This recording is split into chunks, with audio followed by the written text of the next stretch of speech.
নমস্কার বন্ধুরা, আজকে আমি বানাতে চলেছি লোটে মাছের ঝুড়ো।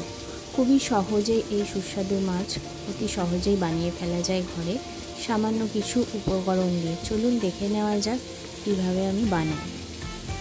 প্রথমেই মাছগুলোকে ভালো করে নুন হলুদ মাখিয়ে নিতে হবে। তারপর কড়াইতে তেল দিয়ে শুকনো লঙ্কা ফোড়ন দিয়ে পেঁয়াজ ফোড়ন দিয়ে ভালো করে নাড়াচাড়া করতে হবে।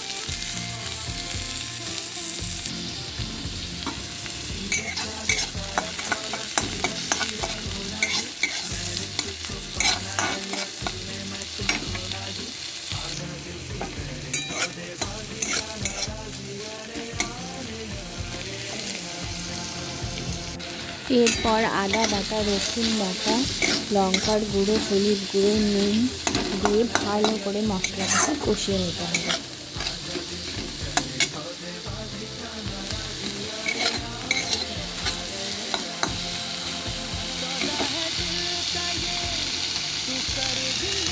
তারপরে নুন হলুদ দিয়ে মেখে রাখা মাছগুলি কড়াইয়ের মধ্যে দিয়ে ভালো করে নাড়াচাড়া করে নিতে হবে। মাছের একটাই সুবিধা যে এই মাছের মধ্যে জল দিতে লাগে না। আমি একটু মাখামাখাই করবো। এইটা জল শুকিয়ে গেলে নামিয়ে নিন এবং গরম ভাতের সঙ্গে পরিবেশন করুন, দেখবেন খুব ভালো লাগবে।